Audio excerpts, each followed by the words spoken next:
And three. Welcome to the Transform Your Relationship Show. I'm Laura Rubinstein with the amazing and fabulous Dr. Rhoberta Shaler. Hi, Rhoberta. Hello, amazing and fabulous Laura. How are you? I'm good. And we have a very interesting topic today we're talking about distractions during this time of social distancing and people staying home more.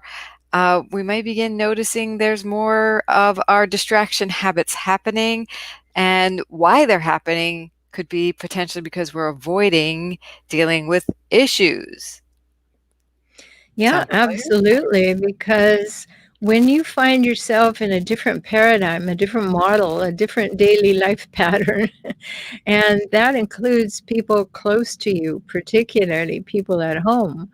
Um, oh, I didn't think I'd have to face this one, or my goodness, I didn't realize it was this wonderful or this terrible, or I don't want to go home today. I don't want to talk about it. It's very important for us to recognize that maybe it's our inability, which would mean we need better skills, or it's our unwillingness, which means we just don't want to. And how do we those two things play into our decision making as to how to handle things?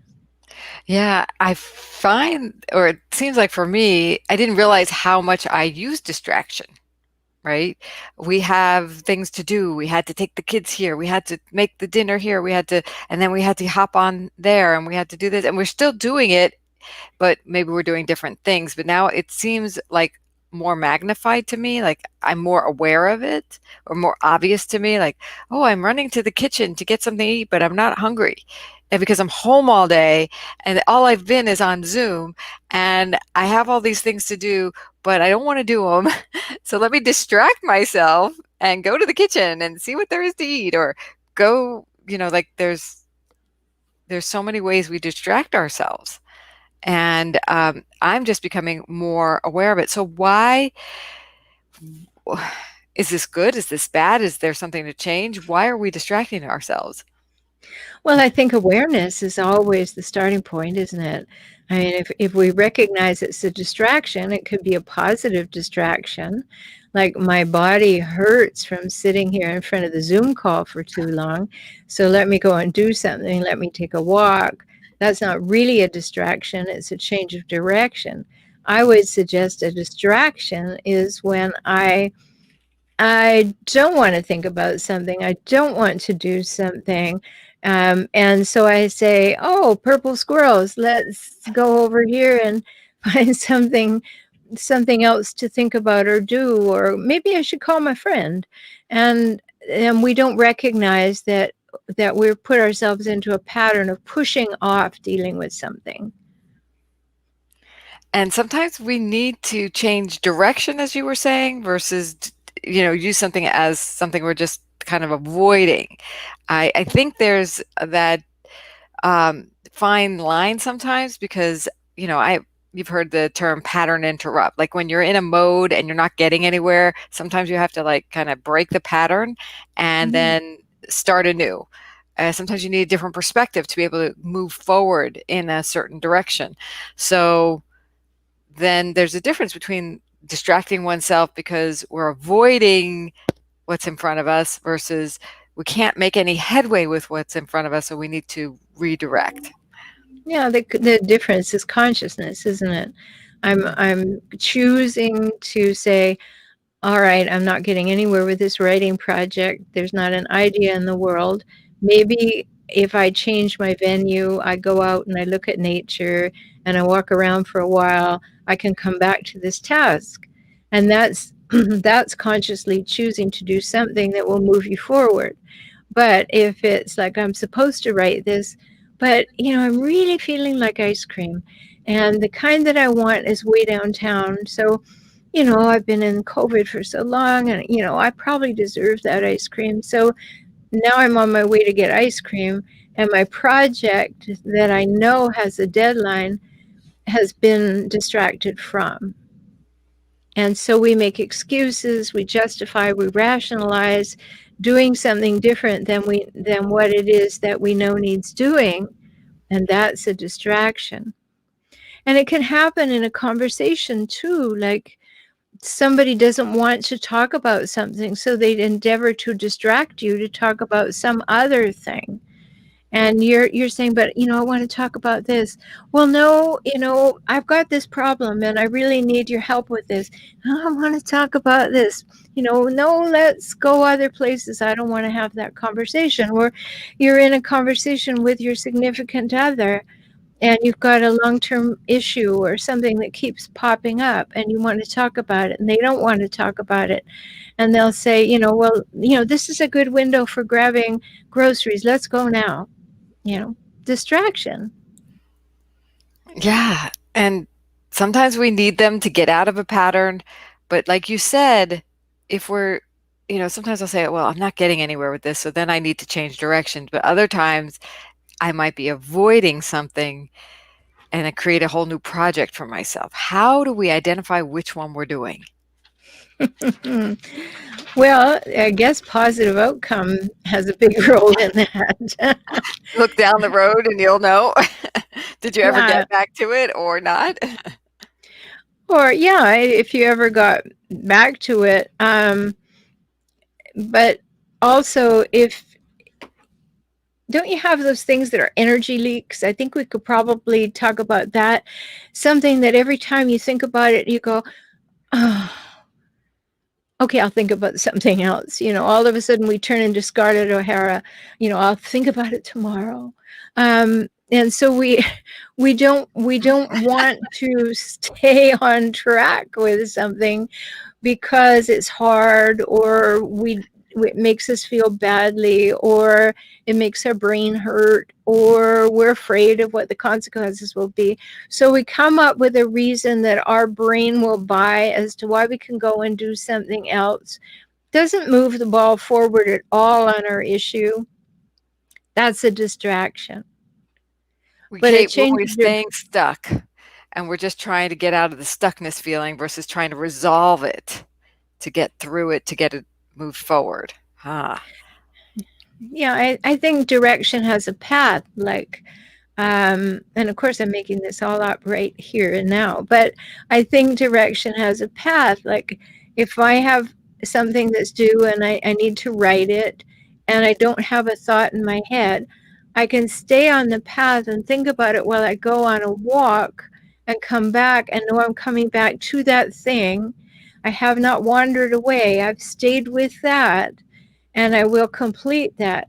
But if I go on the walk and then I get distracted by somebody in the park and then I decide that I'll go for a walk with them and or I'll sit down and have an hour's conversation and a coffee, and then I come back and I've missed my window of opportunity, and now I'm thinking, oh, it's probably too late to get that in anyway. Oh, well, I blew that. Now I beat myself up, you know. and then it's That's layer over different. layer. It's not so to me, it's we talk about sweeping things under the rug, right? And that's kind of like distraction. It's like, let me put it on the rug so I can go do other things and I don't have to deal with whatever's under the rug. For me, when I need to change direction and move something forward, I put it on the rug just in a different place. So it's always there in my peripheral vision and it's kind of in the subconscious working on itself. And then like when I go for the walk and I just set the question like, I'm going to be able to write this thing and it's going to come through. I have to just trust that the answer is going to come through, but I'm not like saying I can't deal with this and I I'm a failure and so let me just put it under the rug, right? There's like a different, it's so subtle though. The difference between when we need to distract ourselves for the purpose of keeping it, we can't get unstuck, or to get unstuck. So the question is what you're doing helping you get unstuck, or is it keeping you stuck? Or are you just walking away from it and leaving it for another day? I think the Well, thing is leaving it for another honesty. day consciously or hoping it never shows up again. Well, I think that's the distinction. I've thought about this. I'm consciously deciding that this is not going to get done today. I'm not in a good place to do it. I don't have the tools or the information I need. So I'm going to put it on the calendar for tomorrow at 3 is a whole lot different than I think I'll take a nap and hope it disappears. Yeah. Right? So I think the question comes to honesty with ourselves. Mm. And say more about that. What is that? What does honesty with ourselves look like? Well, I think about sometimes when I have an article that I need to write, and sometimes it flows beautifully. It's just I sit down, the idea comes, I write it, and it was fine. Another day, I'll have an article that, maybe I'd like to get done. I don't have any deadlines on these things. It's just me. But then I'm like, no, that's not going to work. So I don't have a thought. I don't have a thread. I don't have a metaphor. I don't have anything. So it's not a good time. So I can just say to myself, all right, I'll move that to tomorrow. I'll look at my calendar, see if there's something from tomorrow I can bring into the space that I can do. That's conscious. But if it's like, oh, this is too hard, I don't know why I do these things to myself. These people are so demanding. I mean, the whole conversation that goes on in your head is self-defeating. If that's the case, then you might just give up and say, oh, well, whatever happens, happens. Or, as the infamous phrase of the moment in our political history, it is what it is. Well, in the vein of transforming relationships with oneself to move things forward, versus, justifying where you're at, seems like the difference would be being solution oriented versus maybe justification oriented. Yeah, Like maybe. maybe. Even in so this is with ourselves, but even if with another person, like if you find yourself distracting the conversation away from the issue, are you just trying to say, well, I don't know how to resolve this, so let's not deal with this, so you're creating a justification for why you're distracting yourself, or are you trying to work towards a solution Hmm. and resolution? Well, it could be really scary Yeah. to have a conversation in a relationship that has the potential to be divisive, has the potential to have to say, wow, we're really nowhere near agreeing on this. Because that can be very scary. What does this mean for our relationship? Mm-hmm. Now, unless it's a highly values driven issue, it probably doesn't mean a whole lot. But it could be just scary to have the conversation because maybe you don't have good skills. Maybe you don't have smooth communication skills or conflict management skills that allow it to be a respectful communication. Like someone wrote to me on Facebook this morning and they said, if anybody, they was talking about hijackals, the difficult people I talk about. And she said, if one of them starts a conversation with, so what you're saying is, she says, I know right then to leave the conversation. And I wrote back and said, I don't think that would be a reason to leave the conversation. If someone really is endeavoring to clarify or paraphrase to let you know they heard you, why I would leave the conversation is if the person said, no, you're wrong, and let me tell you why. Because they're about to gaslight you, right?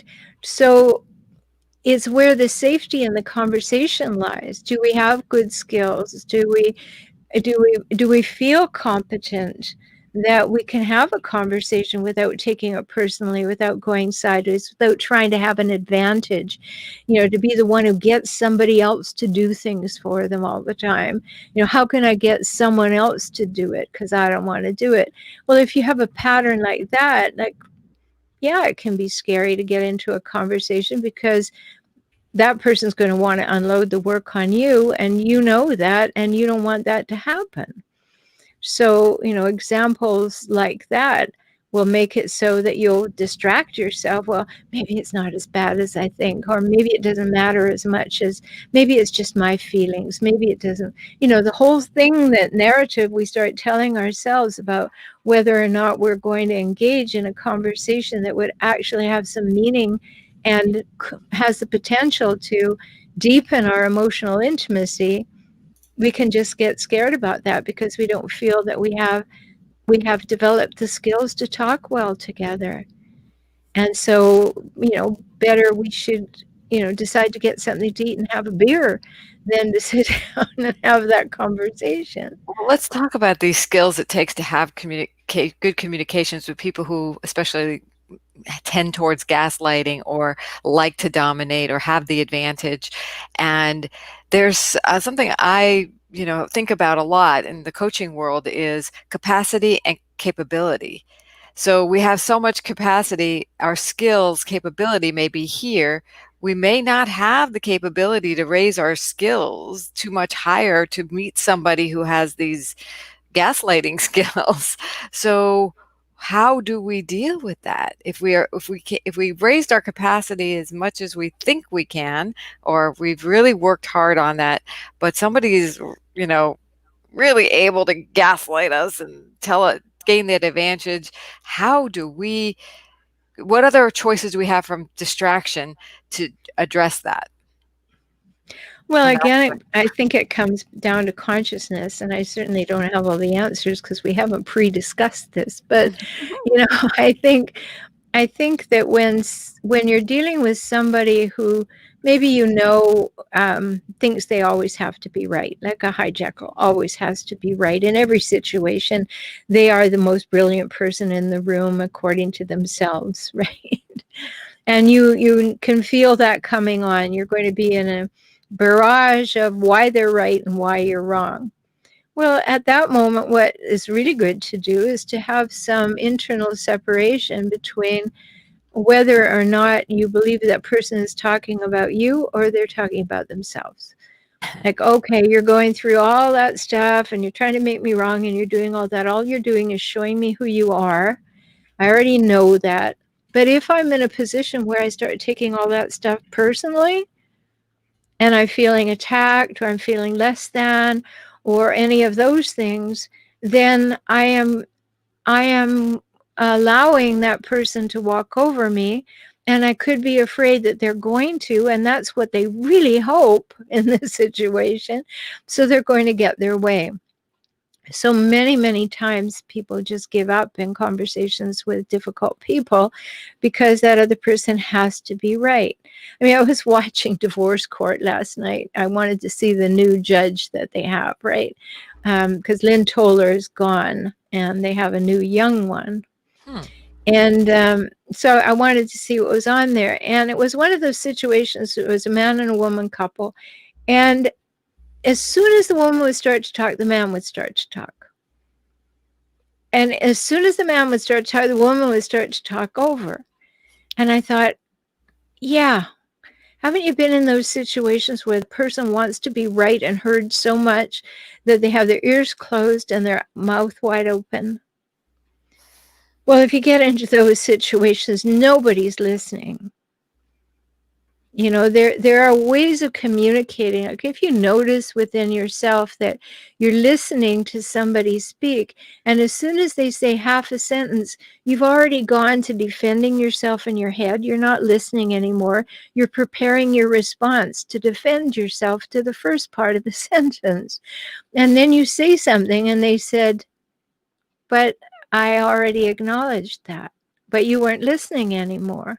I mean, there are all kinds of skills and awarenesses that we can bring to a conversation when we feel empowered to do so. But, and the people that I work with that are learning about being with hijackals is they've already been put down, worn down, torn down, beaten down, dismissed, discounted, degraded. And so their ability and willingness to speak up is like, could I possibly say something about how I feel? And there's a whole lot of learning to do to come back and be empowered and recognize that you deserve to take up breath and space on this earth. And therefore, you have the right to say what you think, feel, need, and want, as long And, as you don't talk about another human. and what I'm taking away from that is there's hope. So even if you feel like you've been pummeled or you don't have the right to take up space, you do. With a few skills, some practice, some new ways of looking at things, a little bit more consciousness that you talked about, some communication ability, tactics, shall we say, can really, and like not taking things personally, really looking at it from a new angle is about dealing with difficult people and start to address situations. I mean, do we want to, like when someone's in that kind of a situation, I would imagine distractions are kind of a savior for them because they don't have to deal with a difficult conversation with somebody who's going to gaslight them. Well, yes. I mean, you get to the internal yes, dear conversation, right? Yeah. Yeah, okay. All right. Yes, I'm sure you're right. Um, and then, you know, the negative starts in, am I really that bad? Am I that terrible? Is that person right about me? And that's exactly when a hijackal has you where they want you, is that you're second guessing yourself and questioning your sanity.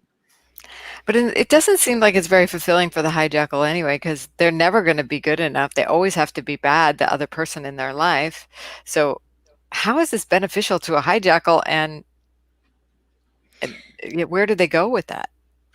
Well, they just love the idea of having control and power over people and being the most, um, taking up the most space in any room.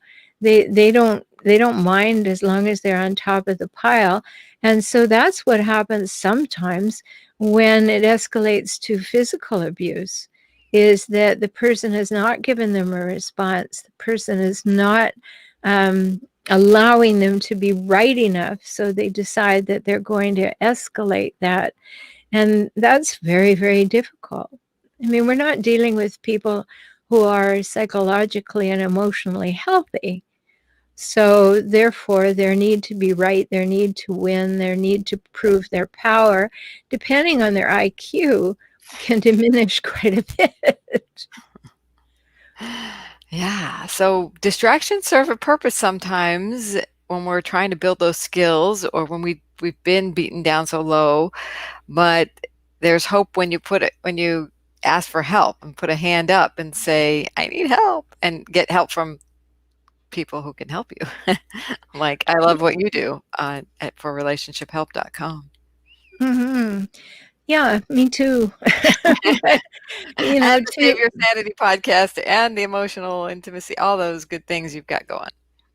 but the thing is, you're right. I mean, getting help is an important thing because you need new skills, you need new eyes on the issue, you need someone to walk with you as you get clarity, and as you get that clarity to help you develop what it is you want in your life. These are important things. And when you're dealing with somebody who has maybe some pathological issues, um, you have to recognize that, because you could stand on your head and spit wooden nickels for a decade and they wouldn't be happy. You know, they're like the Red Queen in the Queen of Hearts in Alice in Wonderland. You know, it's always that off with your head thing, right? And so you have to understand that has nothing to do with you. If they're behaving like that, but that's nothing to do with you. That's them showing you who they are. Mm. But when you've been beaten down for a long time, they keep telling you that you're worthless, and you start believing their press. And you start wondering, they'll say to you things with their all or nothing thinking. They'll say, you're just lucky I put up with you because nobody else would want you. You're a sack of hammers. You're not worth anything. And you start believing that, second guessing yourself, not knowing what to do. And of course, they isolate you. So now you have no one to talk to. Then they do a smear campaign. They go and tell your family, like, she's really having a hard time. She may even have mental problems. So don't worry, I've got it. I'll take care of it. They start seeding information like that to other humans. And so people start treating you like, oh, it's all right, dear. I know you have problems. And now we've got a dynamic that isn't accurate at all. It's a created dynamic. It's a fabricated dynamic. And the hijackal's in control. So, that's for extreme cases. But I think for people who are in a relatively healthy relationship, it's usually skills that are required, skills and good timing. Don't try to have a difficult conversation when someone is in flux. The most important thing to say to a partner when you're in a relatively healthy relationship is, let's carve out some time to talk. I think there's something that could make our relationship better. What time would work for you? And then bring it up as a we problem. Like, we're having difficulty. I experience this difficulty where, I'm afraid to talk about this, and I think it would be worthwhile talking about what do you feel, and be able to focus on that for 40 minutes and come to some resolution, because it's much better to have that one conversation that's difficult than it is to be distracting yourself from and using all that energy to push it off and make up stories in your head about why it won't work well and where it could go and what could happen. Find out, just find out. If there's a person in your life who says that they want to be with you and that they love you and they are not a hijackal, believe them. Find out what you can solve together. Yeah. And then you don't have to do the distraction dance. You can set aside that time to and prepare for it, like really work through those feelings. And if you don't know how to do that, then that's what you do.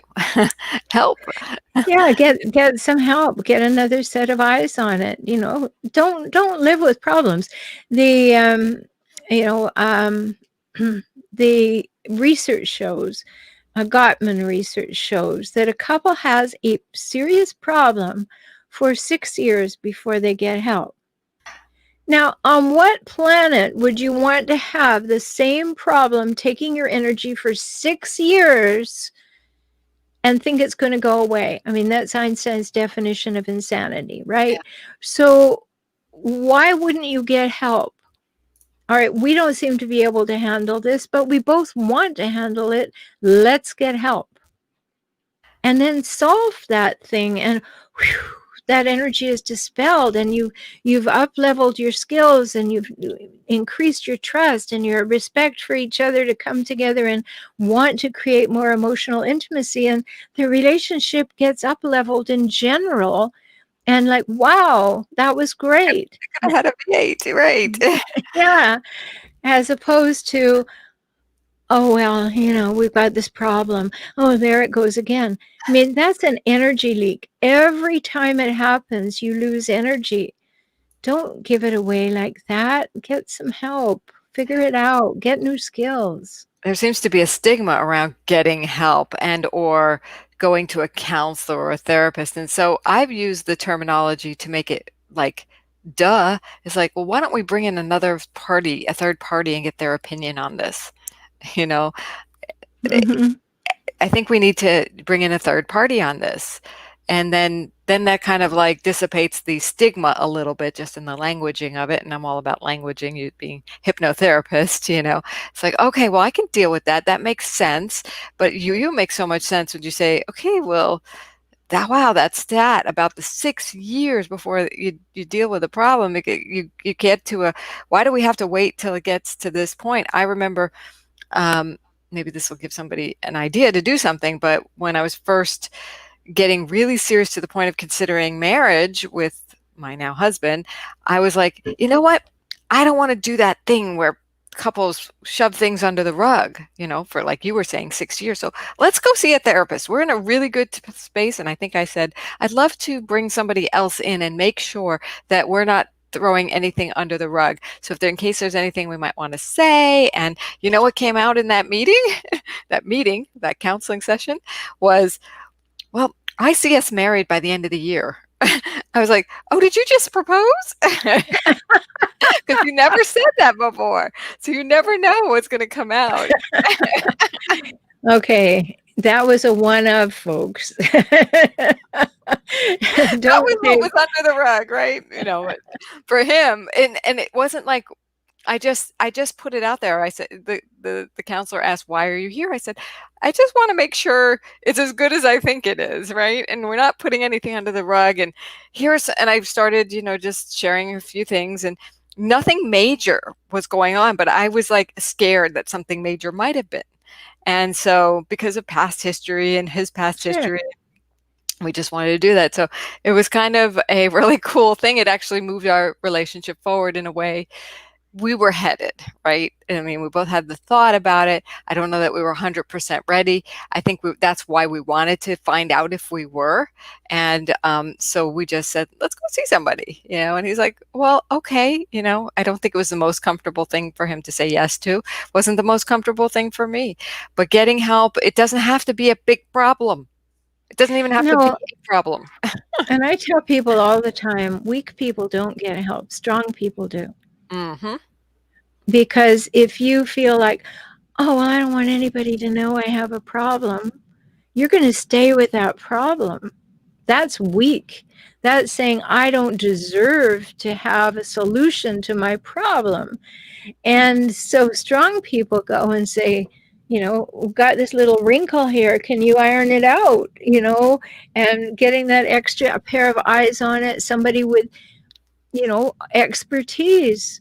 Like, I've spent my whole life doing what I do, perfecting, learning, carrying on, up learning, up leveling. Now, I wouldn't take my car to somebody who just tinkers in their garage on Sundays, right? I want to take my car to somebody who knows all about Toyotas and particularly the Avalon, and they know exactly where to hit to make it all work, right? So it's important for us to know that there are people who have given their whole lives, like you and I, to helping people with one specific thing. I don't want a doctor who only practices surgery once a year, right? So somebody whose whole focus is on that little piece of our life, and we go there and that person gives us the advantage of their whole life's work, that's smart. That's smart. That's saying, I'm going to take my car to the Avalon Toyota dealership for the year of my car, and they're going to know exactly what to do with it, and I don't have to be concerned. Right. So it's a smart thing to do, but strong people do it. People who are fighting for their relationship, people who are fighting for their life, people who want to say, should I spend any more time on this? Or, do I just keep putting it under the rug, as you said? Is there something? What's going on? So I do think it's a sign of strength to say, let's figure this out. And it may be uncomfortable, probably will be, but get through it. Don't have it sitting there every third week, like, here we are again, because that's a terrible energy leak. And you can't distract yourself over time from that. It doesn't go away. All it does is take your energy. Mhm. It It's depletes you. And it's just like what sports athletes do. They get help to get even stronger. They can stay weak, at their level, but if they don't get a certain extra input in, they can't get to the next level. They can't improve their performance. You can only get so far by yourself, and we're here on this planet with how many billion people? 6, 7 billion people now. Might as well help each other. And like you said, don't live with those problems that keep you weak. Get help from a specialist to get stronger. It, Yes, and if something is a distraction, meaning that you're doing what you want to do in life, and then oops, there's that energy leak again, and it keeps showing up and showing up. Are you wise to not pay attention to it and go distract yourself and say, talk to a friend about it, and the friend goes, "Oh yeah, that's terrible." Friends are allies. They want they don't have skills, most of them. That's not their area of expertise. They can be supportive and they can be an ally and they can jump in the boat with you and go, oh, that's awful. That's terrible. Oh, I can imagine. They can get in all the feels with you.